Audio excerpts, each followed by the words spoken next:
crank up the noise. It's game time now.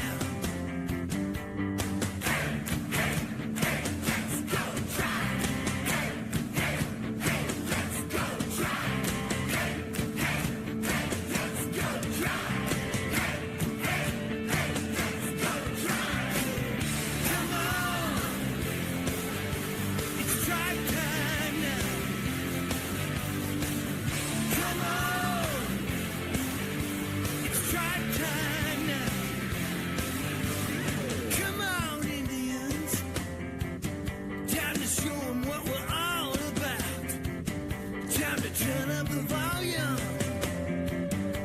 It's game time now. Come on. Let's go try. Let's go try. Let's go try. Hey. Let's go try. It's try time now. Come on. It's try time now. Come on. Yeah. It's try time now. Come on. Come on. Come on. Yeah. Come on. It's try time now. Let's go try. Let's go try. Let's go try. Let's go try.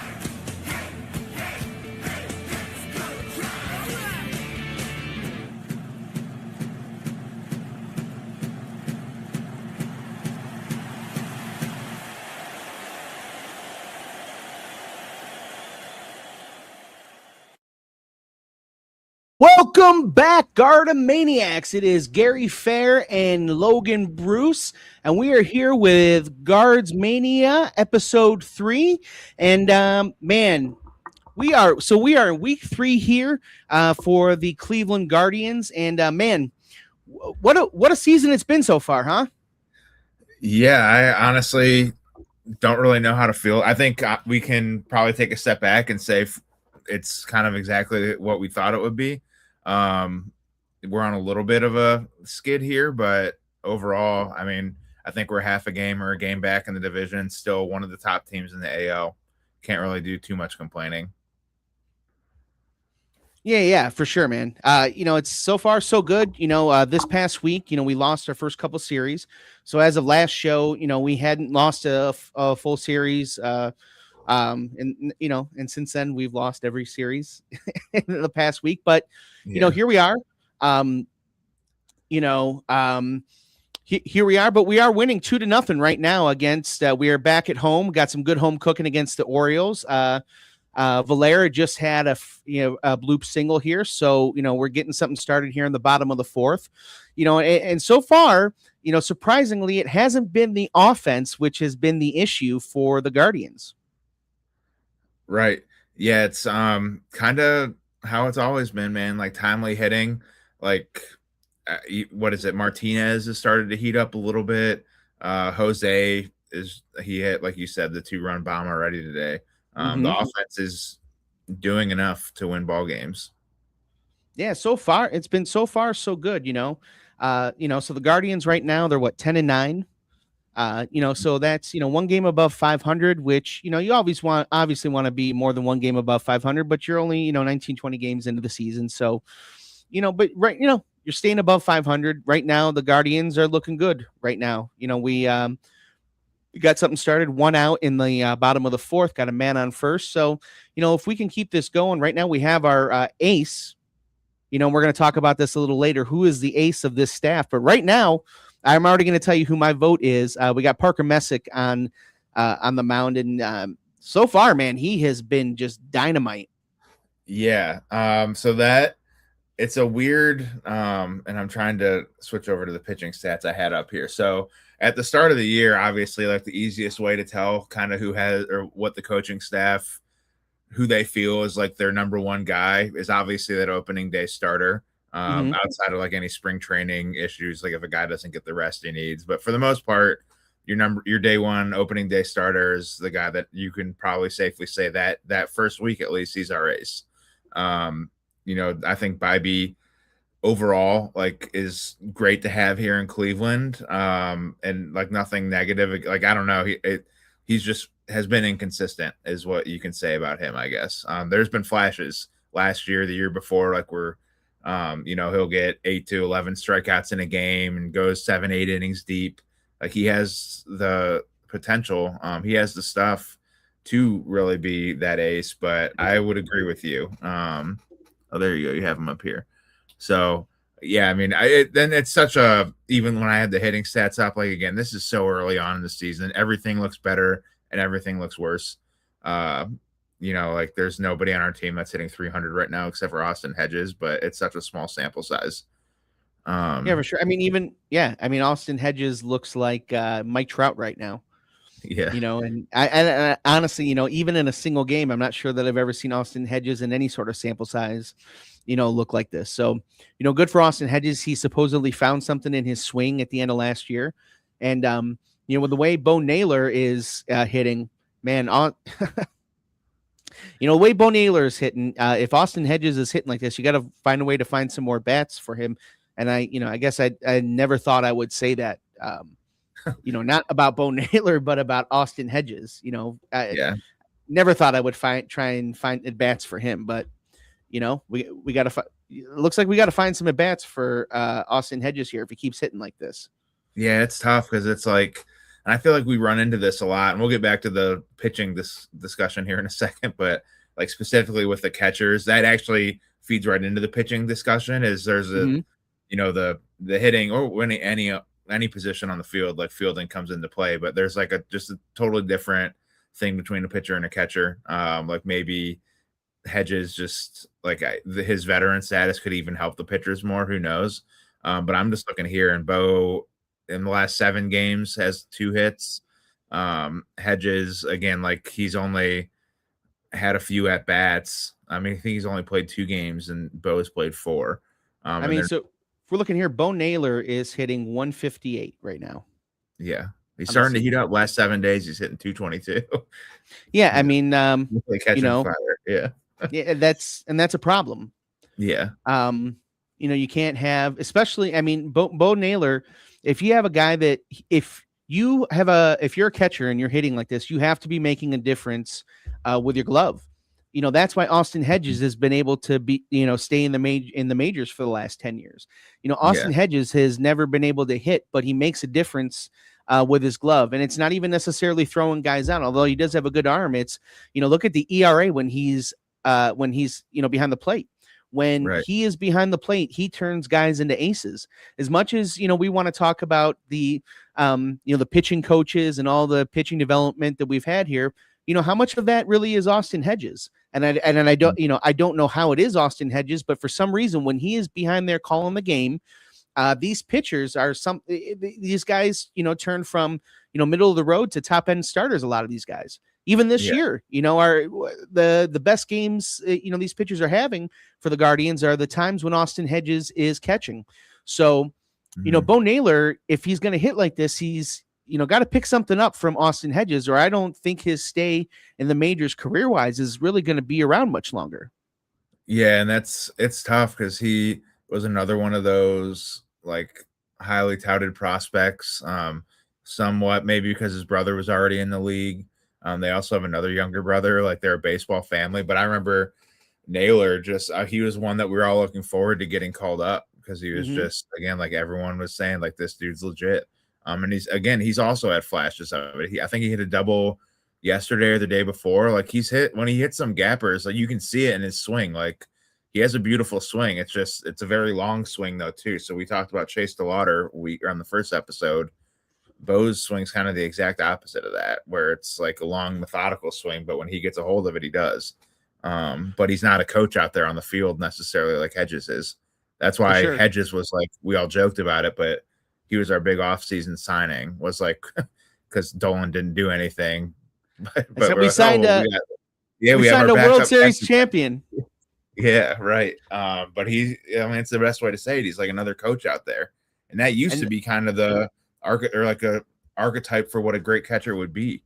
And like then the guys, real quick, like Sandy Allen would be. Yeah, go ahead. Real quick, not to interrupt here, but we just saw Messick here in the 5th inning just go 1, 2, 3. So 59 pitches in 5 innings. We're in the middle of the 5th. The Guardians are up 2-0. We can keep going, but I know we're going to talk a little bit here about who the ace is, but I'm just loading up for what my case is going to be a little later on when we talk about who the ace is. Parker Messick, man, he is fun to watch.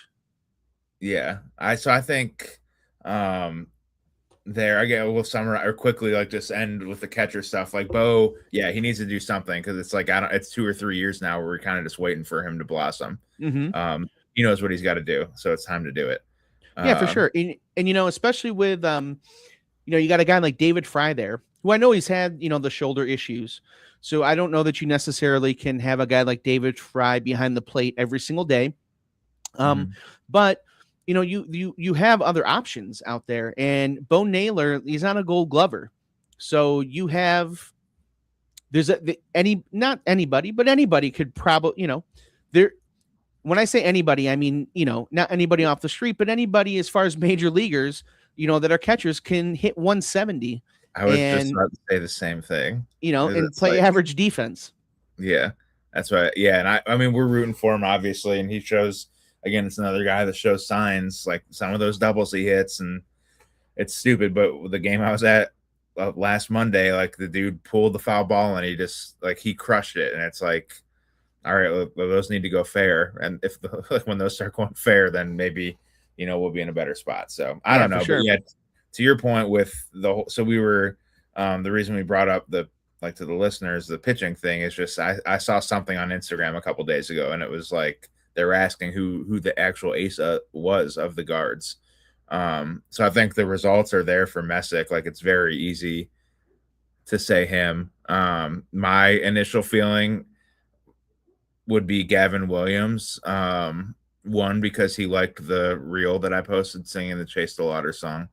But he's also your ace. Yeah, he's my ace, and that's all that matters. It's a toss up between those two guys. Like, I think Messick's numbers are probably going to be better, but I don't know. Williams is like 6'4". Like, he's a big dude. He just feels like a number one guy. Well, I believe he was like a 1st-round draft pick for us. Mm-hmm. He's got the pedigree. Yeah. So they're both like, it's almost 1A and 1B, I think, is what we're looking at there. And you could put either one of them in that top spot. I love how fast Messick works. Yeah. He doesn't give these guys time to really get settled, in the box there. He's a lot of fun to watch. He doesn't have as much, this might be a little bit of too old of a reference for you, man. But he doesn't do as much fidgeting as this guy.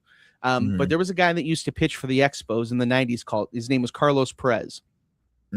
And he was just a lot of fun to watch. He worked fast. He was good for a little bit. And just kind of reminds me of him a little bit, as far as just like, being fun to watch.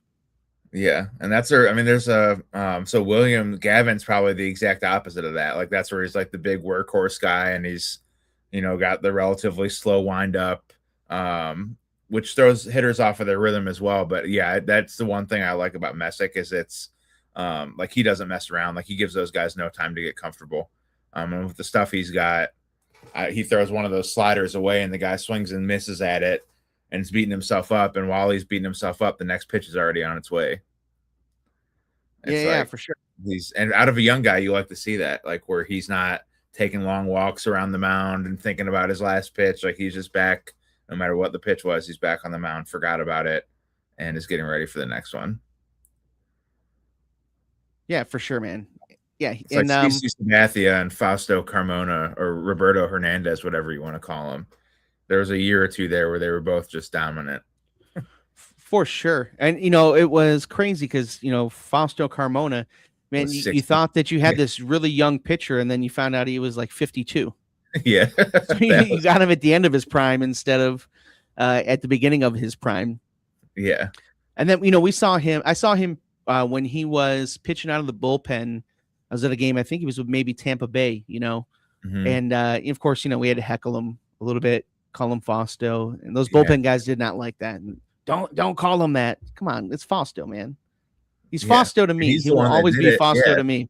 It was funny to me is like his like regular name is just like almost like John Smith. Like it's just like a regular, like then Fausto Carmona is just so out of left field. Like, Yeah, and it for was sure. a smart move. Like you'd never think like this is a made up name. Like it sounds like it could be a legitimate name. Real quick, so as we're talking here, we have Austin Hedges up to bat now, and he just grounded out to shortstop. So he didn't hit that home run we were talking about. But Hedges, he's catching for Messick, and Messick, 59 pitches through 5 innings. So that is, I mean, he calls a great game too. And for the younger guys, that's huge, man. Like it's almost like I don't know, like it didn't work for the Browns, but like whenever a young quarterback's out there and you have Joe Thomas, on your left side the entire time, like it's almost you have another coach out there, or Batonio now, like you have another coach out there on the field with you, to kind of calm you down and get you through the game. Yeah, for sure. Yeah, man. And it's funny, like every offseason when they re-sign Austin Hedges, I groan and I give them grief. But man, I sure am happy when I see him catching, though, to be honest. Yeah, that's where again, it's if Bo was hitting 350 and then like every 4 days, like we'd have to watch Hedges, it'd be like, dude, come on, man, can't Bo just play? But it's like, are you missing anything? And that's the problem with like, and I love Bo, want to see him do well, but that's the problem. It's like, are we even missing anything when he's not out there? No, I mean, you're not. Yeah. And the thing is too, is you have such a left-handed heavy lineup, and you're not hitting, and you're not bringing anything special on defense. I just don't know. It just feels, what's the word I'm looking for? I can't think of that word, but there's the clock's ticking. Like, all right, man. Like, well, it's not only is the clock ticking, but there's so many left-handed hitters that don't hit in this lineup. Yeah, that's what like kind of. Now I feel comfortable getting a little bit more negative about it because we're on a little bit of a skid here, and it's like, oh, like okay, we're at the middle of April now. No one on our team's hitting 300 except for Austin Hedges because he has 9 at bats or whatever it is. Like just it's guards ball though. I don't know. Like it's not the Browns or anything where this happens every year and we have to watch them not make these guys do the same thing every year and somehow sneak into the playoffs every year. For sure. It's just like, we have that guy. We have that guy, the left-hander who doesn't hit. We've got that guy.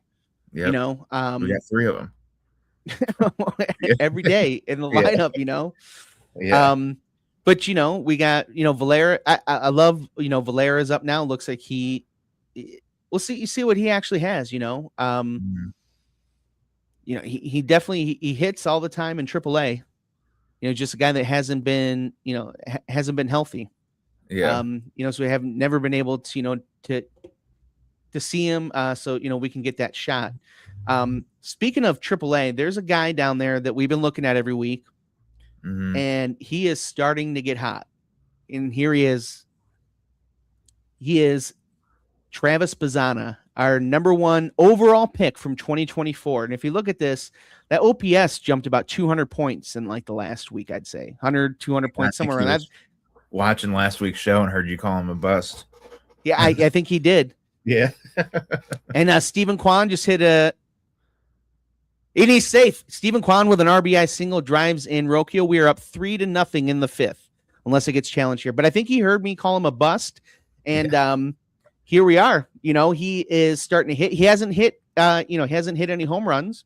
But dude, to have if you're hitting 282 and you have an OPS and 800 without any home runs, that means you're hitting the ball around the yard. Yeah, that you're just a hitter. Yeah, man, you're smacking it. You're hitting doubles. So that's actually, I shouldn't even say it on here. But I play a lot of fantasy baseball, and that's actually one of the things I look at is the doubles over the home runs. Because it's like you can tell a good hitter by, like, if the ball leaves the yard, it leaves the yard. But like it's the extra base hits, the doubles that can really tell you like if a guy can hit or not. Yeah, for sure. It's I don't know. All right. So he's starting to heat up. What are your thoughts on it? I mean, you gotta let him keep heating up, man. It says to me with I haven't really had a chance to watch a lot of his at bats, but it says to me that he's probably hitting in the gaps now, Mm-hmm. which is good. But now you got to start hitting him over the fence. And we know he's not going to be a 30 home run guy, but what I don't want to do is I don't want to call him up here and have him be overmatched. We don't need another guy coming up here hitting 170. Yeah. So like Wilk says here, man, let him cook. Let him cook. I see Let him Sam's cook. in here too. What's up, Yeah, guys? we got to let him cook. Right now Mhm. the play is under review, so we're going to see if they're going to call him out at home with Rocchio here. This has been a fun game to watch so far. If you guys get MLB.TV, you can watch all of the games live, except for I think the ones on Apple TV or whatever it is. That's what I've got here, and I'm able to watch it while we're doing this. And I think they're going to call him safe. Say after reviewing the play, the play stands. He is safe. The Guardians are up 3-0 in the fifth. So I want to. I have always like given Rocchio and Schneeman a pretty hard time. Specifically when I'm like texting our fantasy baseball chat or talking to my brother, like just because they always like stood out to me as like I don't know. We talk about the platoon guys that we have like 6 or 7 of them every year, and they're kind of just the two that stood out. I do want to offer a formal apology to both of them. Like Schneeman has started to hit a little bit. He's making some plays out there, and I really do like Rocchio. Again, he's not Omar Vizquel or Nomar Garcia Parra or anything like that, but he's an MLB player for sure. Oh, for sure, man. He's a cheat. Great on the base paths. You just saw Yeah, it right man. there, I guess. Yeah, I like watching him. Mhm. I think one of the problems for the Guardians, as far as like the fans and some of the guys coming up, is that everybody's coming up after Francisco Lindor. And you had Lindor coming up, and then we had all of these shortstops. We had so many middle infield guys, so many shortstops coming up, and after you're coming up after Lindor, I mean, you can't. That is a shadow that's hard to come out of. Yeah. Lindor was when he was here. I mean, he's having a rough time in New York now, but when he was here, he was. Forgot all the rules of the game. You see that? Oh my God, man! It's like who is this dude? Because when he was here, Yeah. he was hitting 40 home runs and winning Gold Gloves. Mhm. Now New York, he can't seem to play any baseball, and what's going on? Does he think Juan Soto's the guy there with the Mets? And so it's crazy what's going on over there. Yeah. At one point in time, I was upset they didn't sign him, but after you heard what happened with the with the season that was shortened in 2020, with him not really applying himself, since 2020, man, he hasn't been the same. Yeah, and that's like at the time, obviously, like Lindor, like we all loved Jose when they were both here, but Lindor was just a superstar on the team, like straight up, that's what he was. So when he left and we were left with Jose, it just felt like there was a giant hole there. For sure. And it still kind of feels that way. I 100% agree with you. It's like, I don't know. It's hard because you're going to get compared to him every single time. That being said, like, yeah, I don't know if I'm glad that we didn't sign him because it's not my money. So I don't like if Dolan wanted to spend $300 million to sign him, then I'd be happy with it. But it was weird though. You remember like he came out and was saying like he never liked being called Frankie. And this was like after he left, and it was like, bro, well, did you tell anybody that? Like, well, I'm sure if you would have told Andre Knott that you didn't like being called Frankie, he wouldn't have called you Frankie for 6 years. Like, no, for sure. It was extremely weird. But I also like, and I feel just kind of going off that I worry about that with like the Hosey stuff. Dude, yeah, same. I don't like the Hosey stuff. His name's Jose, but that's neither here nor there. I won't do the Hosey. Americans can't pronounce his name right. Like, yeah, dude, his name's Jose. Yeah. Quit, stop with this stuff. Yeah. I saw Quan actually said it in one of the interviews. It was like 2 or 3 games ago. He said it to Andre. He's called him Hosey. And I was like, okay, well, at least like if the players are doing it, then maybe it's not as bad, but just say his name. Like we're already getting or robbing him by not giving him the other 100 million that he's deserved. For Let's sure, just man. call him by his real name. It's very confusing, man. I don't feel comfortable. You know what I mean? It's like when Julian Tavares was here. You know, it's like, is it Julian? Is it Julian? And then he did the commercial with BW3s about, you know, it's Julian, not Julian. It's like, but I kind of feel like it's Julian. You're making me uncomfortable, bro. Isn't Julio? Yeah. Like You know, I don't know. So You know, yeah, so we'll see. I digress. Yeah, Rocchio's there. Arias had started to heat up. He's another one that I would like. I know he watches the show. That I would also offer one of my formal apologies to. He bothers the hell out of me sometimes, but he's definitely another good ball player. It's just all the lefties, man. The lefties that we can't see. Like, it's just tough. I just want one guy on our team to hit over 300. Yeah, or two, or I'll even settle and like, can 3 of them hit over 240? For sure. Well, let's see what we got here. So we're looking here. We have Jose. So Jose. So he's definitely not there. Angel Martinez is really right now the only one hitting over 300. Yeah. And he's had a couple of bombs lately too. He's starting to hit. Yeah, man. He's a dude that's kind of coming out of nowhere. I mean, he really wasn't a highly thought about prospect. But you know, here we are, you know, with him, he's one of those dudes that is just been undeniable. You know, he's not really a highly thought about prospect. He plays infield and outfield, but he has made them find a place on this team. So he's, you know, those are the kind of guys that are fun to watch. Right. Yeah, it's exciting to see him start to come on because injuries happen throughout the year, and he can probably play 4 or 5 different positions if he was asked to. Yeah. So it helps having a guy like that. Yeah, absolutely. It's been a lot of fun to watch. How long do you want Bazanna up? How long? Like, if he continues to hit this way, what would your ideal timeline look like? You know, really depends on what's happening up on the major league roster. Yeah. You know, what I don't want. I don't know if there's a specific timeline, but let him get hot for a month. Yeah. You know, maybe mid-May. Yeah.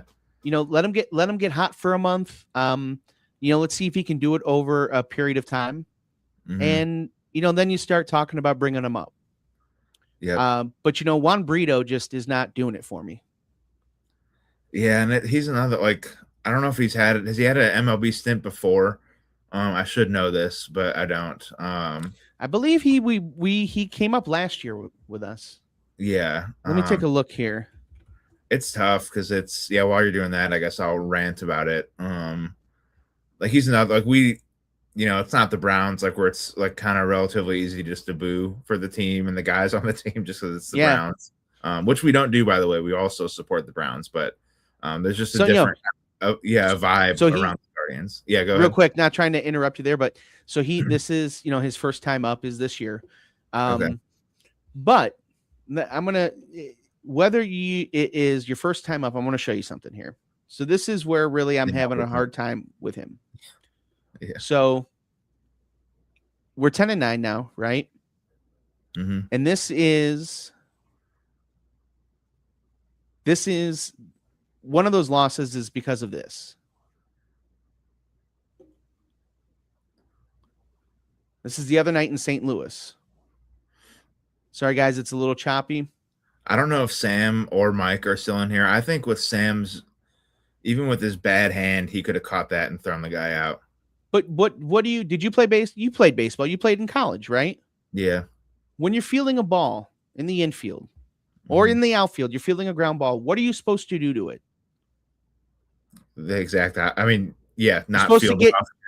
Yeah, you're supposed to round it off. Like, you're supposed to get in front of it. Yeah. You're supposed to get in front of the ball. And what does he do here? Is he in front of that thing? It. So that's where it's like they teach you he fielded that off his left hip. And that is like the very first step of the fielding process is to, get the ball almost kind of lined up to your left side a little bit so you can slide over. So if the ball's right here, like I see it coming, I slide over and then you end up catching it, like you said, in the middle of your body. So it's like you start to field it off your left hip, but then your momentum starts to take you. They call it rounding the ball off. You round the ball off. So you pick it up and you have your momentum and you throw the guy out. He didn't do any of that. He didn't He do lined any it of up that, with his right? left hip and then tried to catch it. Right. And then if we look here, so this isn't his first error of the year, by the way. He's been up for a week, right? Yeah. So let's take a look in Kansas City. Turn off the volume there. Same thing. Or in Cleveland last week against Kansas City. Watch it again. Yeah. He does the same thing. Yeah. He does not get in front of that ball again. So like the first thing that go ahead. Sorry. No, go ahead, bud. I was just gonna say the first thing that like comes to mind when I see that is Juan Brito knows how to field a ground ball. He's made it to the major leagues at this point. So like the technique and concept, like how to field a ground ball, has been burned into his brain. It's in his muscle memory, everything else. But I'm wondering if it's like just, especially the one the other day, like when it's 2 outs in the 9th inning, you get this easy roller that's the easy out to end the game. Like how much of this is nerves? You know, like he's been waiting for, like we've been waiting for him for a couple of years, so he's been waiting for it his whole life. Like how much of this is like his nerves? But I'm also wondering too if like, so the big thing on him has been his defense. If he was a good defender, he would have been up here a year and a half ago. His bat is not the, even though he's not really, crushing the ball, they say that, his bat is not the thing that's kept him down in the minors, right? We've been waiting on his defense. So is this what he's been doing? That's what I'm saying. So that's what I was maybe it's not nerves. Maybe is this what he's been doing the whole time? And then they just say, screw it. Maybe these AAA fields are just bad baseball fields and the ball takes weird hops. Let's call him up. Or maybe, or it's just like he's maybe just, at this point, it's just like you needed a guy up here to play second base. Bazanna wasn't ready. You know what I mean? And we're just going to see how the bat plays. Yeah, that's what I'm wondering too. Like, it's been talked about before. Like once Bazanna comes up, it's very, very hard to send him back down. Because you'll we'll start talking about it. It could crush his confidence.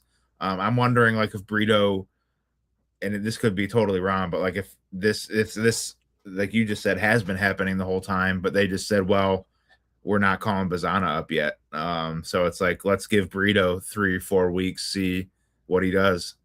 And if it doesn't work, then that's when Travis gets the call.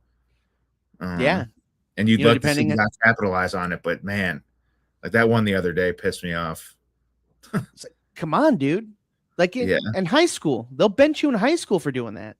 Yeah. They'll bench you in Little League for doing that. I ended up being primarily a pitcher because I would make some stupid plays like that. So it's, maybe, I don't know, maybe he can be a relief pitcher. Maybe that's what we'll get 3 or 4 more errors out of him, and then Carl Willis will start coaching him up. Yeah. I mean, speaking of relief pitchers, what's your take on Slade Ciccone? I mean, he's a starter, but I think he's a bullpen arm. Yeah, it's tough because what was it? 2 starts, not the most recent start, 2 starts ago, he was looking great. Like he's just another one. Like Bibby's probably like obviously a step above him, but his stuff is really good. It's just so inconsistent. And to your point, then that's maybe where a move to the bullpen, even if for a month or 2, like long relief could help him. I honestly kind of feel like I think Slade Ciccone is the best closer in baseball. You think he is? Yeah, like you move him there, he's the best closer in baseball. He's a dude that, like, it seems the 3rd time around he gets killed. Yeah. Because I think if you give him, if he can just go in and pitch an inning and doesn't have to worry about saving it, his stuff is so good that he can go through and he can power through a high leverage situation. His stuff is nasty. None of his stuff lands in the strike zone. It starts in the strike zone, and it all looks like it will. Yeah, and it all looks like it will, but nothing lands in the strike zone. And the problem is that I think once you get through that 3rd time in the lineup, now everybody knows nothing's going to end up in the strike zone. He's just walks on their shoulder until they But you get this guy coming in the 8th or 9th inning as a setup, then that's something different, and he can just haul off and pitch. Right. And if he has, that arm endurance, then he can be a multi-inning guy. But I don't think starting pitching is for him, man. Yeah, it's like extremely inconsistent. That's the thing that bugs me with him. And again, sometimes he looks like we could be sitting here talking about how he's our ace. Like if you watch him for 3 or 4 innings, it's like, okay, this guy's the best pitcher in baseball. And then he's not the next inning. Like, who it was like that? Jose Mesa. Mm-hmm. Was he a starter at one point? He was. We got him over from the Orioles. And he was a starting pitcher, and there were times, man, where he was gnarly, dude. But the set, Right. around the set, at the end of the second or third time around in the order, they'd start to crush him. Yeah. And then that's right.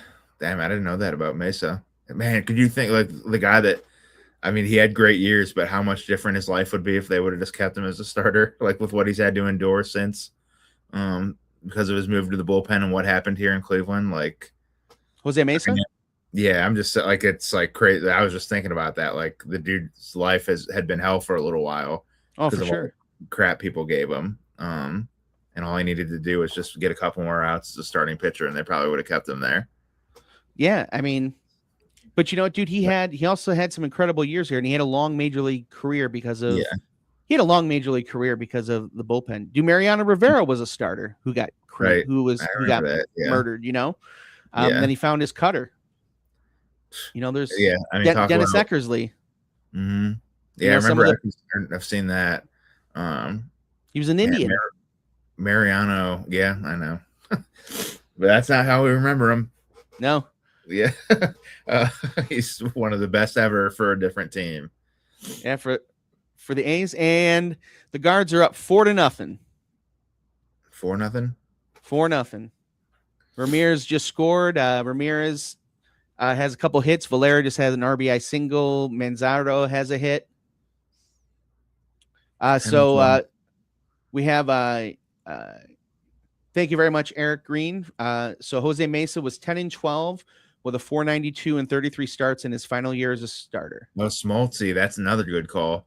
Yeah. Smoltz is one that kind of pulled off both of them. Like he was. Yeah, for sure. He was good at, like, he was a great starter also, obviously. Yeah. Fausto for Carmona. Sure. Yeah. Fausto Carmona. Once they figured out he was 49 and shouldn't have ever been pitching more than 2 innings. Yeah, for sure.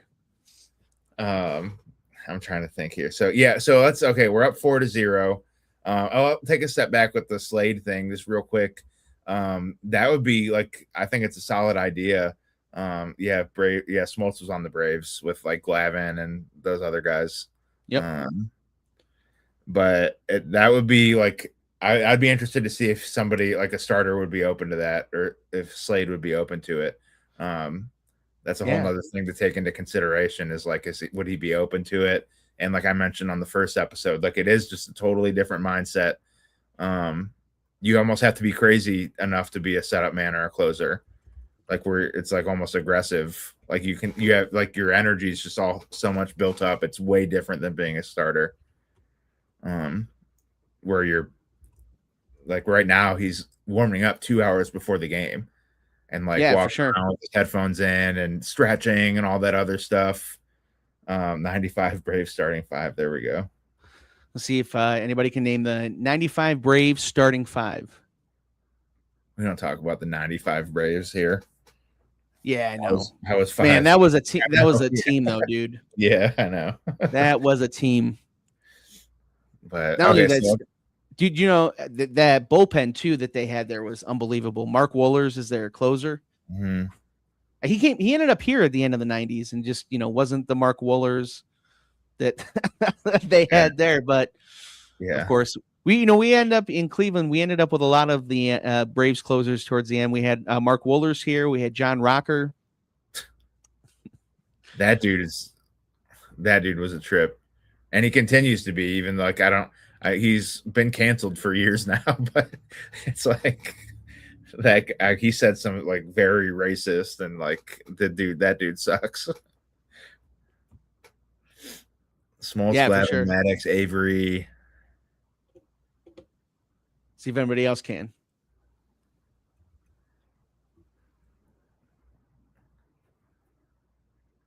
All right. See if anybody else can name. And there's no prize here either, guys. No prize other than just the pride of knowing. Just the pride of knowing if you you know it or not. Yeah. So right now we if you're watching the Guardians with us here, the Guardians have 2 on, 1 out with our guy Juan Brito up with a 1-2 count. We'll see if he can put something together here and extend this inning, put up a crooked number here. Mm-hmm.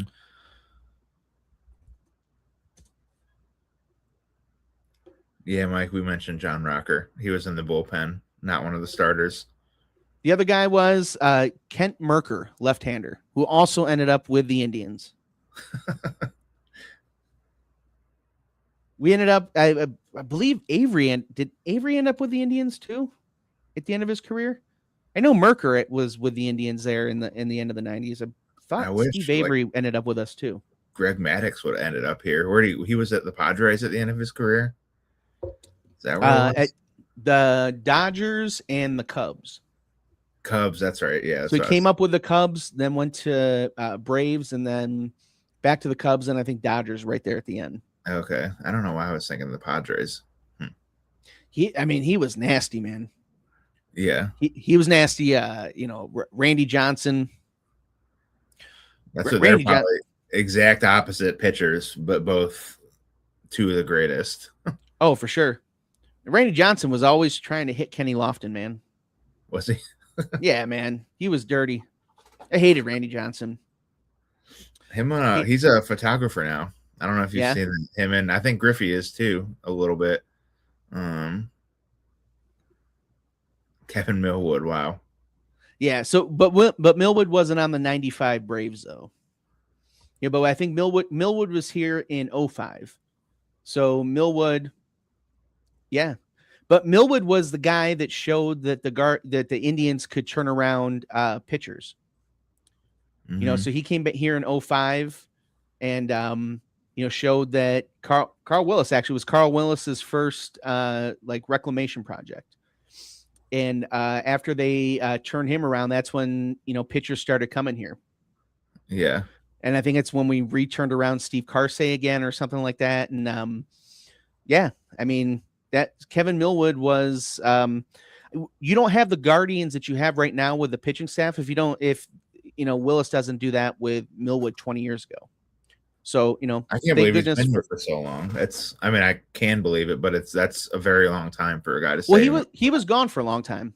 Was he? So he left when we fired Eric Wedge, and he went with Eric Wedge. Wedgie. And then we had what's his name came back over with Francona, the sexual harassment guy. They got hired as the manager of the Mets, and then everything went down. And he ended up getting fired, didn't end up really getting the job. And then we hired Carl Willis back after Wedgie wasn't managing anymore. Who was that other guy? I can't think of his name, but he was like Mr. Pitching Coach. Yeah. He was Mr. Pitching Coach. I can't think of his name. Did he get hired with the Mets or the Angels or something? I don't remember. Yeah, Mickey Callaway. Callaway, yeah. Yes. Right. Thanks, Eric. Yeah, Mickey Callaway. Eric knows ball. Thanks for he definitely knows ball. Yeah, he does for sure. So Eric is actually going to be helping us out in the show here in a few weeks. There we go. Yeah. So Mickey Callaway, what was the guy, but thank goodness Carl Willis came back. And now, and Carl Willis is now, he was here with Francona and he stayed here. Mm-hmm. He's now here with Vogt. And you kind of hope that, Carl Willis lives forever. I wish that Jim Schwartz had a little, this is going to sound weird now that I'm saying it out loud, but I wish he had a little Carl Willis in him. Like where he could just no ego and didn't need to try to be in charge and could just be there for another head coach. That would be cool. Just like be the defense guy in Cleveland. Yeah, because that's what you are. You're a defense guy. You're the defense guy, dude. This is your thing. Yeah. You know, you control the defense for the Browns for as long as you live. The way, we'll pay you. Yeah, you get And I paid think millions, that's what. and it's never your fault that we suck because the offense still takes the field. Yeah. And I think that's what the Browns, and that's what, you know, we'll talk that on Bearded Browns, but I think that's what the Browns thought they had, you know? Yeah. That's what we as fans thought that we had there. And, you know, it is what it is, you know, but, you know, not many organizations have that either. And I can't remember his name, but there was a pitching coach for the White Sox that they had for like 20 something years that he was like that too, that stayed with Kenny Williams for a long time. That was just there no matter who was there. And you know, he was a Chicago guy. And he was just there no matter who was the man, no matter who the manager was, he was the pitching coach, and it was the pitching program, and he stayed there. You know, he developed Mark Burley and, you know, all of those guys that they had there in the, you know, 90s and 2000s. You know, and the White Sox had some good pitching during that time. That's what I like to see. Like Sandy stayed like through the coaching change and stuff like that. It's good that they had that continuity. I think it's definitely helped. Like it doesn't feel like we lost a beat at all between Francona and Vogt. Not at all. And, you know, so we're going back talking about who the ace is, right? An ace is a guy that stops your losing streaks, and he's the one that gives you the innings when you need them. And right now we have Parker Messick. I don't want to say what he's throwing because I don't want to jinx it, but he has something special going on right now. And he has thrown through 6 1/3 innings, 82 pitches. 82? Mm-hmm. 82 pitches through 6 1/3. So this is a guy that, like, you talk about, like, whether, you know, who's your ace, right? And he is at a time when you don't need to be, you know, going to your bullpen. He's giving you innings right now. Mm-hmm. You know, that bullpen is stretched right now. Yeah, and that's where I think the way he's pitching right now, like we could say that he's the ace. I think Gavin Williams still is another one of those guys, but this is crazy just how like fast Messick has come on. This is really exciting to see. I mean, it's back to guards ball, man. Just good pitching. The one thing that's missing, though, and you mentioned it, is the bullpen. It's like it's kind of been kind of shaky, and that it would be nice if our closer wasn't betting on games. That would have been cool. That would have been awesome. Had our all-star closer because he wasn't trying. That was already making $40 million, whatever it was, trying to make some extra bucks for people back home. For sure. That was like the big thing with the Brito. So I was going to ask you, and I think I know the answer, but let's say if this game goes 4-2 and it's in the 9th inning, are you still bringing Cade Smith back out to close it up? I don't know. It depends on. We'll see how it goes. Yeah. You know, it depends on who's pitching and, you know, how and when they scored those 2 runs. Yeah. Yeah. That's why I guess it's kind of a weird time. Like we can't call Gaddis. Like Gaddis can't be our closer. He just came off the IL 2 days ago. Yeah. Yeah. Those cheaters that's crazy. I still can't believe that. And especially too in the playoffs when you're finding out that he's, when you're doing that in the playoffs against the Yankees, it's just, it's unforgivable. I'm telling you, like I said it after that Yankees game when he blew the game. It was, and I might have said it on the first episode, and I'll say it every time we talk about this loser. When he blew that game, I texted a few people and said like that was pretty sketchy, just the way that he was giving up those hits and those bombs. And then he doubled down by going on Instagram and flashing all of his rings and his reliever of the year awards and stuff. Like a lot of people were saying, like that was just him trying to get his confidence back. And I think my like tinfoil hat theory is that he posted all that to let us know that if he wanted to win that game, that he would have won it, or he could have. Like, look, here's what I can do when I'm actually trying. That's my tinfoil hat conspiracy theory, is that he blew that game. All right, we are through 7. Through 7. And I will say that on the box score, when you're looking at, you know, the 3 rows. Don't say it. The Guardians have a 4, a 6, and a 0 on theirs. Yeah. Mm-hmm. And I'll that's just better tell than you what what the the other team, Guardians. that's better than what the other team has. Yeah, I won't say what the other team has. I will not acknowledge that. Yeah. I don't know why I can't get it I'm on the MLB app and I can't get the game. It doesn't make sense. Are you listening to it? No, I could. Like I do have the on it when you can't watch it on MLB TV, they give you the option to listen to it on the radio. Okay. But I don't know why I can't. Are you doing it on your computer or on your phone there? I don't know, but I turned it on and there's a big blue like I'm watching the play-by-play, just the animation. There's a big blue notice for what's going on in the game right now. Okay. Gotcha. So they're trying to jinx it. Like Understood. Yeah.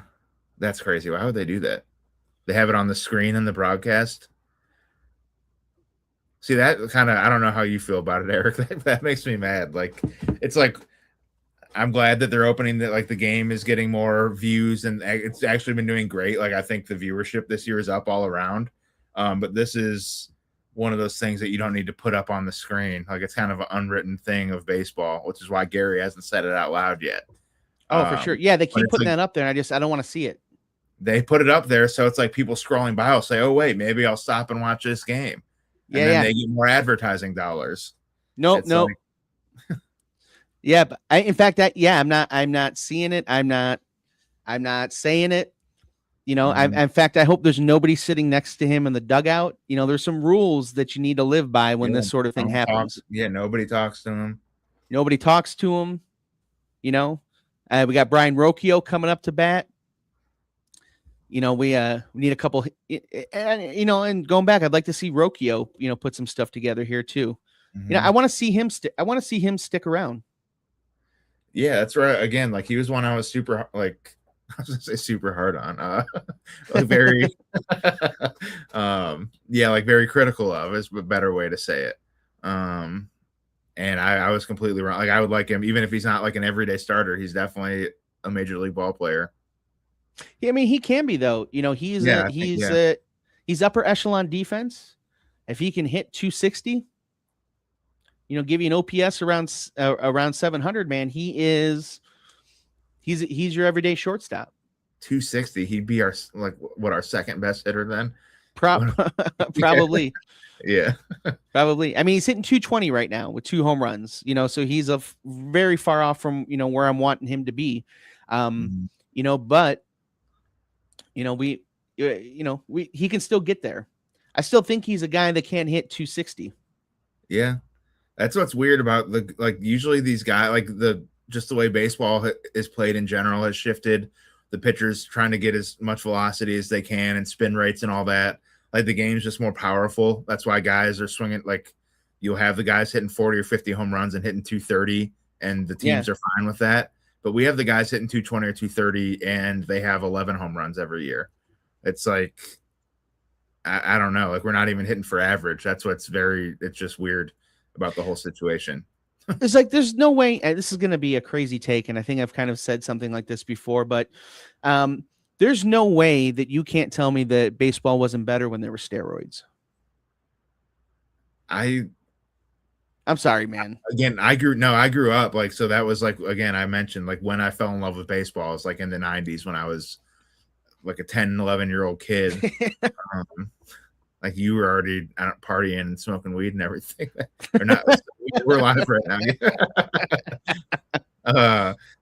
But I don't know. I loved it. Like I've said that before myself is like, I don't know, just there's got to be a middle ground, I guess, to it. There's got to be something, man, where these, you know what I mean? These guys there's too many 220 hitters, you know, there's just too much of that going on. Yeah. It's not. And it's again, not that it's not because the pitching's that dominant, because the guys are getting hurt all the time. Like Tommy John surgeries. I don't even know what hundreds of percentage that has increased over the years. Like the amount of Tommy John surgeries these guys get. Well, no, that is increased, but there's a whole lot more guys though that are throwing 98, 99, 100 miles an hour than there ever was before too. Yeah, that's what I'm saying. They're putting more stress on their arms. Mm-hmm. Like the coaches are teaching them to increase the spin rate, and the increase in spin rate, even on a breaking ball, is all stress on your elbow. So that's where, yeah, I don't know. Like, I love if this was right. What does he say? Yeah, and fans needed to come back. For sure. Like, All I right. love watching Stephen Kwan with a single. He's got 2 hits today. There we go. Yeah, I finally got the stream going, but I guess I'm a little bit behind. Okay. I don't know. Yeah, the guys hitting 210 and 220, and just it's odd that every team has like 4 guys, except for the Dodgers or something maybe, but like 4 guys on their team that struggle to break 200. For sure. And it's our whole team except for Jose and Kwan that struggles to stay over 200. Yeah. And hopefully DeLauder, Yeah, he's at what, 260, right? Yeah, he's hitting 250 now. Yeah. We'll take it. But even that is, that was 30 years ago. That was Paul Sereno. Yeah. And you were like, Paul Sereno before. Paul Sereno was okay, but nobody was. You weren't excited for Paul Sereno. Yeah. But now Kwan single. He killed that right back there. And I, and the thing that worries about me, that worries me about DeLauder, is I know that this is the swing that got him up here. And on that first show, we were looking at the swing, but that dude has more back foot movement than anybody in baseball.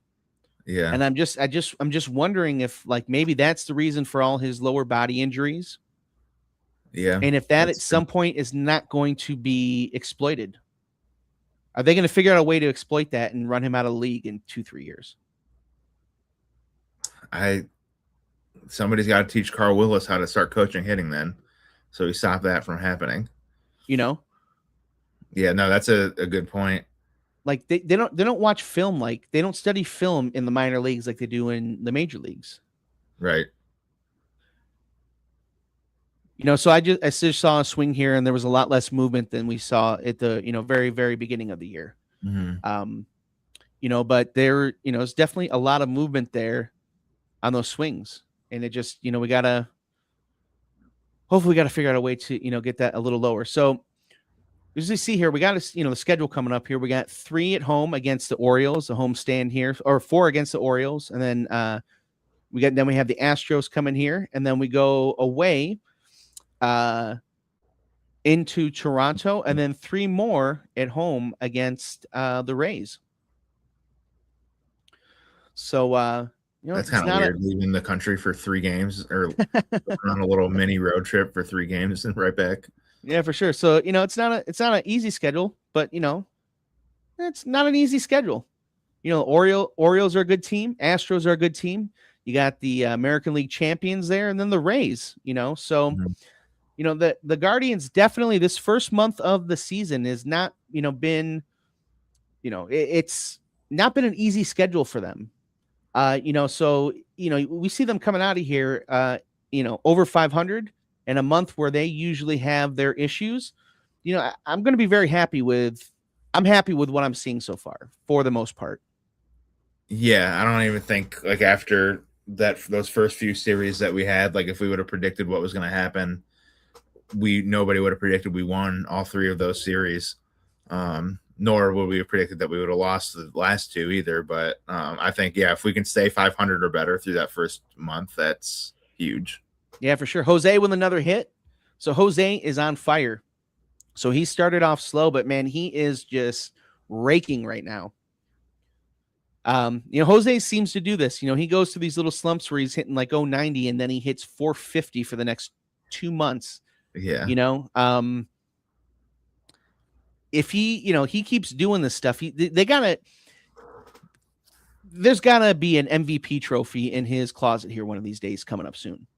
That's where, if you're in the top 3 every single year, one year it needs to be yours. Like for sure, especially for a team that is constantly in the playoffs. Yeah. And they're constantly there only because of him. Oh, for sure. I mean, that's the definition of most valuable player. Yeah. There's pretty soon, just we need to see some hardware in that trophy case of his, because he just continues to carry this team. Yeah, and it's tough. Like I know Otani's in the other league, but Judge, like with what he does, I wish it, like if they like keep giving it to Judge and Otani and those guys, like then change the name to the most outstanding player at that point, because it's not the value they bring to their team. Like that, I get Otani and Judge like provide huge value, but if you remove them from their teams are still competitive. If you remove Jose from ours, we'd win 30 games. Maybe. And that's if we get Hedges out there more. We need to change Hedges' number to number 8. Yeah, that's what about in left field. Yeah, which will bring me to what I'm going to talk about next here. While we're talking about incredible offensive performances, there's a guy that he wore number 8 for the then Cleveland Indians, and he is not in the Hall of Fame. And we were talking we were talking off the air here before the show, and you were saying that I don't remember exactly who you had said you heard say it, but they had said that there was one guy that they, in the history of baseball, right-handed hitter, that they did not want to face in his prime, and his name was Albert Bell. And I wanted to bring up a comparison of another guy that was a DH. He was mostly offense. He spent 22 years in the league. So we're going to go 22 years. Albert Bell was how long? 11? 11 maybe? Yeah. And not full. So we're going to compare. So we're talking over a decade more, right? We're going to look at numbers, since baseball is a number sport, right? Baseball is all numbers. Yep. These are the differences in the numbers that put Harold Baines in the Hall of Fame versus Albert Bell, who really had 9, maybe 10 full seasons in the majors, really just the 90s, 91 to like 99, 2000. So Harold Baines played 1,300 more games than Albert Bell. Wow. Now, he did have 1,000 more hits, right? But that's not, so if you're talking like a per game, you're seeing here already what the trend is here. Albert Bell per game here was crushing Harold Baines, right? Mm-hmm. Home runs. Harold Baines was a power hitter. In 1,300 more games, he hit 3 more home runs than Albert Bell. Yeah. And knocked in less than 400 more runs. Albert Bell, his slugging percentage was 100 points higher. His OPS plus was 23 points higher. He hit 295 to Baines's 289 and had a higher WAR. In 1,300 less games. And they can't be taking and it's not like Albert Bell played for 4 seasons, like where you could make the longevity argument. Like it's 10 years is still a very good career to be in Major League Baseball. 10 years. Kirby Puckett had about the same longevity, and he's in the Hall of Fame. Right. And you can't use the character because Kirby Puckett was a dickhead. Yeah. And it's come out about some stuff about Kirby Puckett after he died too. Kirby Puckett was, his, I don't know. Right. So really it's people that didn't like Albert Bell. It's literally just people did not like him. But all right. Jose Ramirez just reached into the crowd for the first out of the 8th inning. Albert stole 88 bases. Yeah, because he ran over the shortstop every time they tried to tag him out. Yeah. Oh, that's still my favorite play. Yeah. But that was baseman, but yeah. Yeah. Well, he thought he was going to be a 40-40 guy at one point. Yeah. Maybe 40 home runs, 40 games suspended. Yeah. For running people over. Yeah. I mean, that play is just crazy. Like, that was a huge hit. That's why I'm surprised the Browns didn't. Well, I guess maybe that was while they were the Ravens, but somebody didn't give them a call and say, "We need you at outside linebacker." Oh, for sure. Yeah, I think the Browns had just maybe left. Maybe. So you're talking. Yeah. That's October of '96. Oh wow, I just saw that Jose play. What the heck? That was That wonderful, was a wasn't it? great play. Yeah, his And you see little him break his bat over his knee. Then he's walking back. Yep. How did he catch that? That looked ridiculous. He like tripped into the net. And so we're seeing here now. This is probably the deepest Messick has gone. I don't know if in the minors, but definitely in the majors. But these guys don't really go that deep in the minors either. So, he's starting. He just went 3-0. But that he went that walk he had in the first inning. I think it was the first 2-0 count or something like that all year.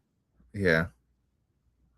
But he's fighting back, man. He's got it back to 3-2, and I wonder if they're putting it up on the screen because the announcers aren't saying it. Like, I guess there's got to be some way to let people know, but yeah, I don't know. I still don't like it. me either. Like, just don't say it. Somebody like the box score pops up at the end of every inning. Just For sure. That's when you'll see what's happening. But they also you got to get people watching it too. Yeah. I'd love to know if there's anybody warming up right now, though. Strike 3. See, I just got the 3-1 pitch.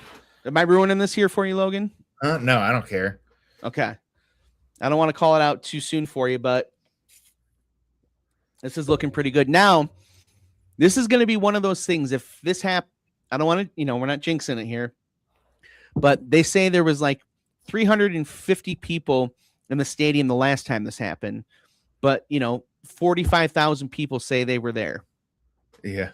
You can see the crowd here. There's not 40,000 people there. There's not 40,000 people there tonight.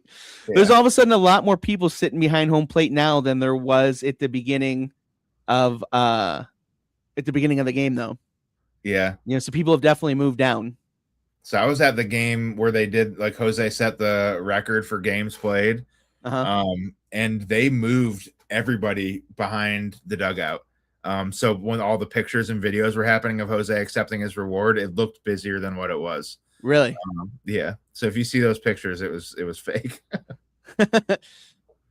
Hey man, you gotta make it look good. Yeah. It was like everybody in the stadium. Yeah, all 70 of us at the stadium were packed in behind. Let's see if we can find anything here. The most pitches that Parker Messick has thrown. I like that he's got the stirrups, man. Like, he's got his pants rolled up in the stirrups. That's old school.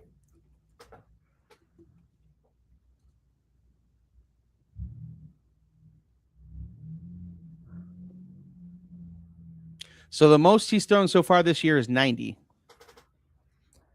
What Eric says it was at 99 when he sent that message. Yep, he was at 99. Now he is at he's at 102. So this will be his 103rd pitch coming up here.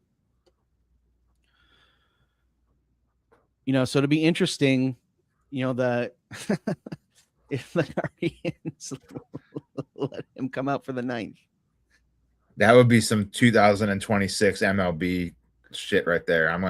That'd be some bullshit right there if they don't let him come out. 2026 baseball in a nutshell. Oh my God.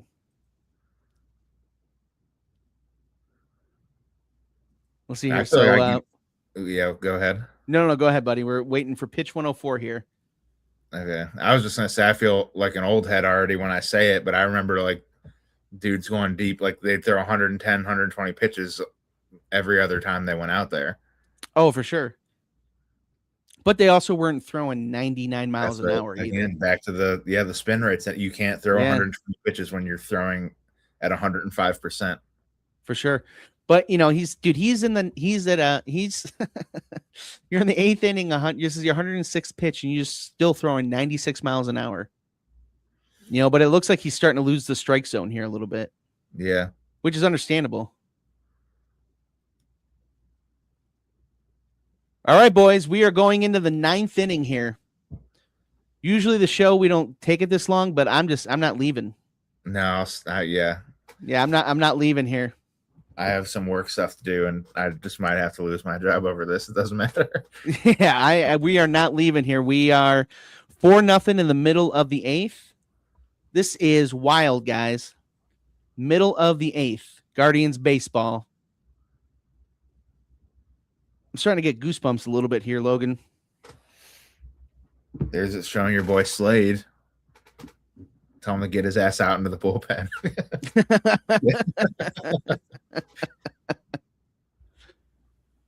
Yeah, see, I just saw I cannot believe. I think it is because this game, like, I can watch every MLB game on, like, most of them at least on the actual MLB app. But then, like, this one's actually locally televised also. So then it doesn't let me do it. See, that's weird. I don't know. That's weird because I'm also local. Yeah, that's why So I don't it's letting me do it. It's just the app thing, or I don't know. What do you say it was? MLB.TV? Or go to MLB.com.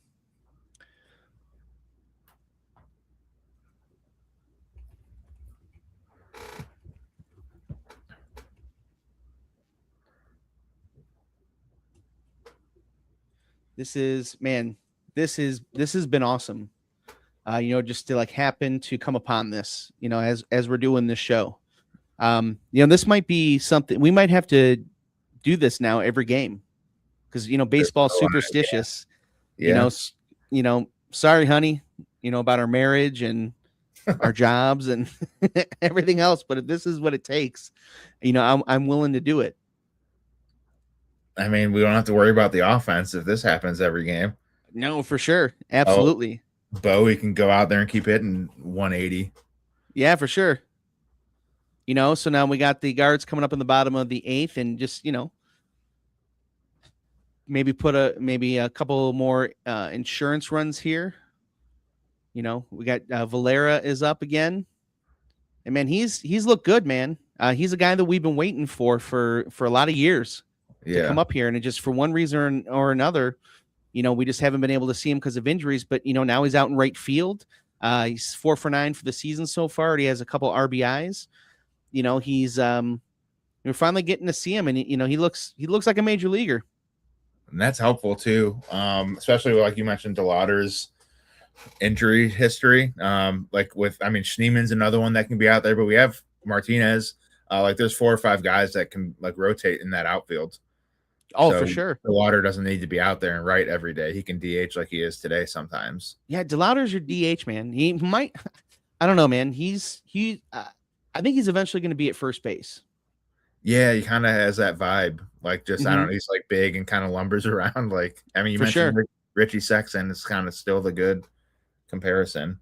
Yeah. I mean, I just, he doesn't, like I said before, in the couple of shows, I don't like the routes he takes to the balls out there. And, with the injuries that he's had, I don't want him out there. I don't want him running. Right. I don't want him at full speed sprinting. Right. So we have a 1 down in the bottom of the 8th. Just wait. You don't normally want a 1, 2, 3 here when your guys are up, but I want to see Messick out there. Yeah. That's where at this point, it's like the longer you're sitting there and he's thinking about it now, everyone in the stadium on both teams is thinking about this. So just get him out there so he doesn't have any longer to think about it. Yep. He's definitely throwing more pitches than he ever has, probably. I mean, I don't imagine you're throwing 100-something pitches in college either. Maybe in college, definitely not in the minors. That's another. We talked about Brito. That's a whole nother thing. Like, it's the minor leagues have to be so weird because there's not really an urgency to win the games. Like, you're not there to win. Yeah, minor league baseball games. Where did you play in college? Lake Erie College, a D2 school out in Painesville. Okay. And were you a reliever, starter? Starter, but I got hurt, so I did not play very long. Okay. Were your guys, the guys that you were playing with, I mean, were they throwing a lot of pitches like that? Yeah, kind of. I mean, it was, again, like there's like an urgency to win. Not everybody there, especially at like a D2 school, but not everybody's there to make the major leagues one day like that. They're there to win baseball games. So it does kind of push the envelope a little bit more. Okay. But then somebody like Messick, who probably has been bookmarked since day one that he showed up on campus to go pro, they might not let him pitch that much in college. And so we got Juan Brito up to bat. He's in the major leagues because of his bat. The guy that we traded Nolan Jones for a couple years ago, everybody was upset about. Nolan Jones is back in AAA. Juan Brito's up here and he's hitting 200. So he's what more can you ask of him for the Guardians? That'll keep him here. That's a Guardians Hall of Famer All-Star, Yeah, 200. Yeah, he's got a spot. It's when you're looking at a lot of the teams around the league too, it's like it's weird. You don't see a lot of switch hitters anymore. It seems like they're all on the Guardians. Yeah. We have all of the switch hitting infielders on the Guardians. Yeah. And they're actually like at a kind of a premium now because the number one overall pick last year was a switch hitter. And that was part of the reason that he was. He's a shortstop. He's a switch hitting shortstop. And it's like they were saying, like Ethan Holiday, Matt Holiday's son, was a higher rated prospect, but he's just a left-handed hitter. Yeah. So he didn't get picked first. That was last year, correct? Yeah. Eli Willits. Okay. Nationals drafted him, I believe. Matt Holliday has got some offspring, man. He's got his other kid that's the shortstop prospect for the Orioles too. Yeah, Jackson. He's that left-handed hitter. Yeah, he's hurt. He's on my fantasy team, so I got to get him healthy again. Yeah, you working with the trainers and all of that? Yeah, seeing when I actually draft. We have a dynasty league, so we have minor leaguers too. I also drafted Ethan Holiday, his little brother, so I'm all in on the holidays.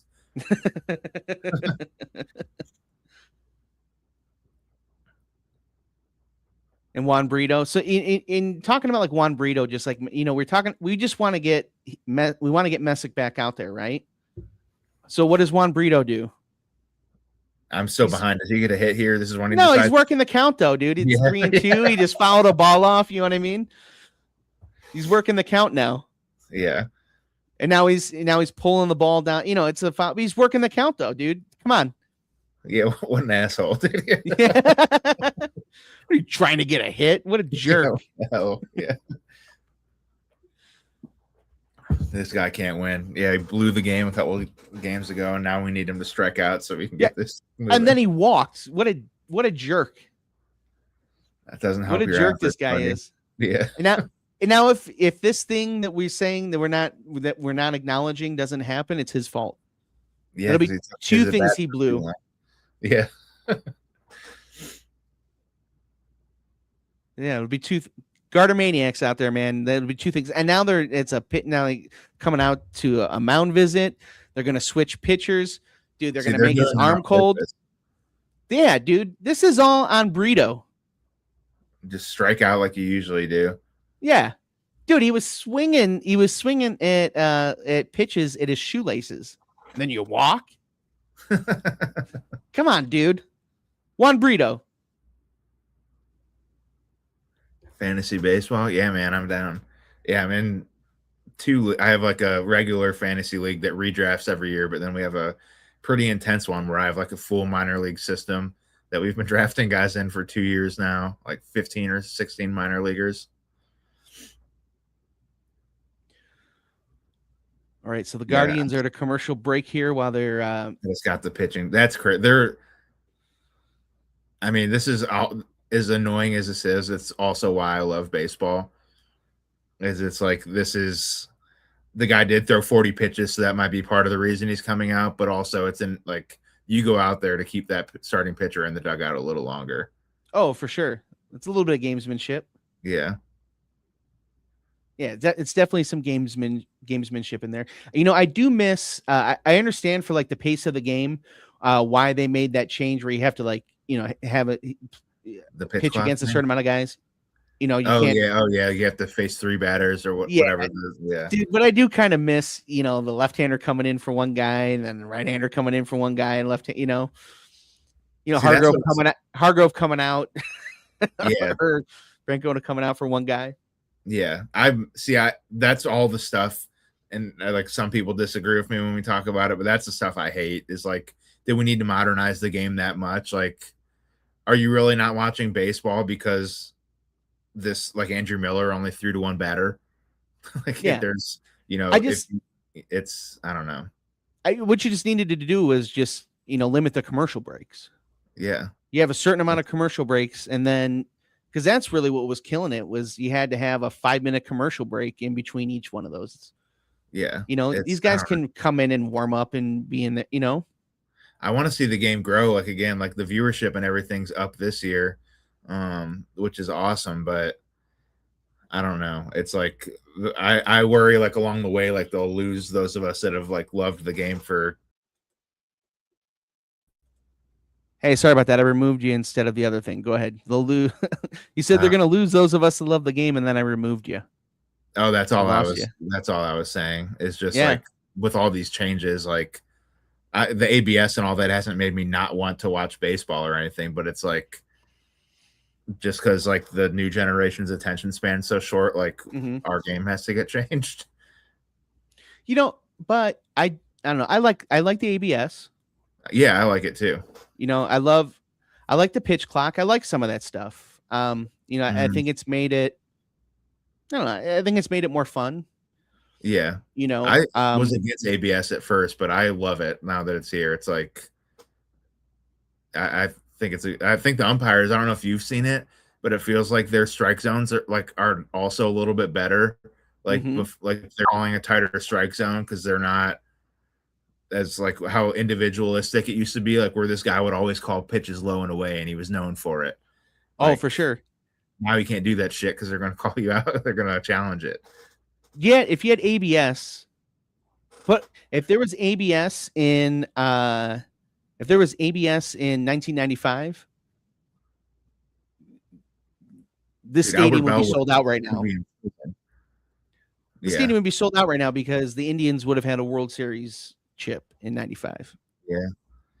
They And wouldn't have Albert been Bell would have calling. murdered somebody. Well, dude, they wouldn't have been calling Maddox and Glavine strikes a foot outside of the Yeah, strike zone. yeah. And see, that's again, like I think it's better for the game that doesn't happen anymore. But it was also something that I loved. Like if it was, I don't know, Clayton Kershaw or someone who's put 15 years into the league, like their zone's a little bit wider than the rookie that just got called up yesterday. Like I get why that's not cool to do, but I did like Yeah. still love that part of the game. All right. I want to shout out to Austin Hedges here. So this is why he's such a good catcher, right? Is that he knows that he needs to get his pitcher back out there. So what did he do as the catcher? Not only does he call a hell of a game, but he gets up there and he makes sure that he does what? What did He you strikes do? out, man. He struck Yeah, out. he knows what he's. He knows what he's doing. And then, they're doing a great job here. They're not even going to commercial here. They're keeping with Messick here while he warms up in the 9th inning. Getting some crowd shots in here. This is very special. That mustache that Hedges has is incredible.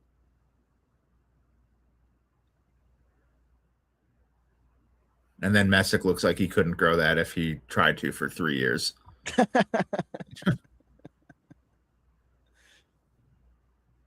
Yeah, dude, those stirrups are awesome. That's what, yeah. You were saying I'm that glad earlier. I love that look. Yeah, it's badass.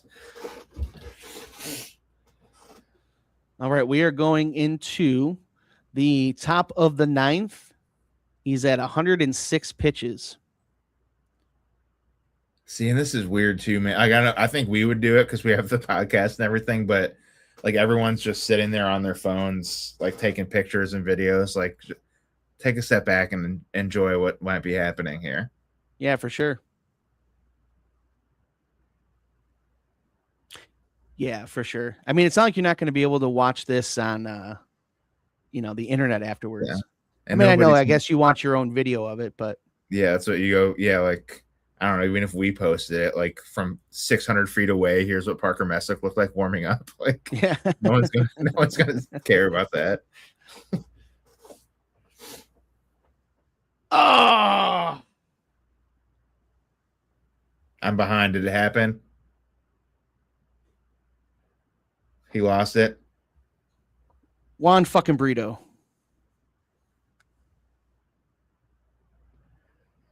I'm about to see Sorry it for now. the guys.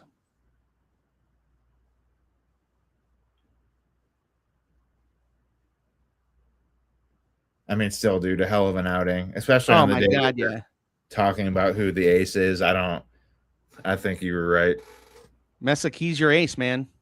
Yeah. I'm about to watch it now. Wow. What a game, man, he has pitched. Dude, they had Just an inch outside of the his shift glove. on again, man. Damn it. I mean, he was like very far towards the middle. Yeah. If he's playing where he should be, then Yeah. you would have at least given Brito a chance to play it incorrectly and have an error. Yeah, it would have been an error. And then it still would have been a no-hitter. Yeah, see, that's the analytics, man. That, I mean, you can't argue with the numbers, but without the, like, you would, like, probably in the 90s, you'd slightly shade over that direction, but you wouldn't be damn near standing on top of second base. Yeah. Yeah, Messick sucks. Gavin Williams is the ace. No question. Who said that? No, I'm just kidding. Oh. All right, now bring in Slade to close this out. Yeah, I feel you, Sam. You know, and even if Arias, I mean, they would have shaded Arias at the same spot that they put, that they put Brito. Yeah, I mean, it's really not on Brito. 5'4", isn't he? What's that? Brito is a shorter man. I feel like Arias and his golden hair would have made it over there. Or Yeah, Rocchio. for sure. Rocchio would have been at second, I guess. Yeah, I mean, I'm still blaming this on Brito. Yeah, this is all. I mean, it all is his fault. He took too long in his at bat. Yeah, I think so. He needed to just get out. What are you doing walking? You get Messick back out there. Yeah. Oh wow, they left Messick in though. Yeah, I'm gonna try and let him finish this, I guess. Get the complete game. I love that. I love that for him. That's that awesome. That they're doing this for him. That's Carl Willis right there, or Vogt because he was a player. That's where you hire someone that maybe wasn't a pro player as your head coach, and I don't think he stays out there. Like, well, Francona was a pro player, and he was taking the guy out. Yeah, that's true. Yeah. You just need a former pro that has massive balls, and that's what we have in Vogt. Mm-hmm. All right, and now we're going to our closer. Slade. Yeah, one day. Yeah. And we have a standing ovation from the crowd here at Progressive Field. And, man, he deserves every moment of it. That was, man, what a performance. Yeah. What a performance. We, the Guardsmaniacs here at on Guardsmania. That was something, man, for Parker Messick. Okay, so I just saw the single up the middle. Damn. Wow, that was great.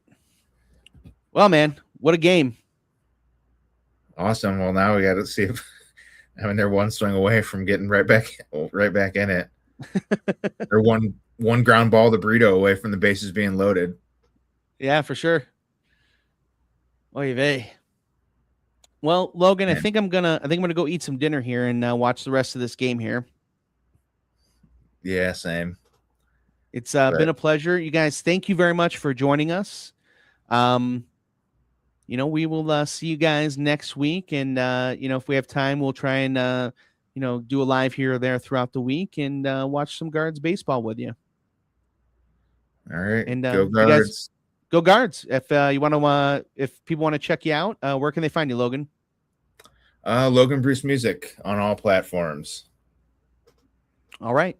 You guys go Guards, and we'll see you next week. Later. Go Guards. Go Guards.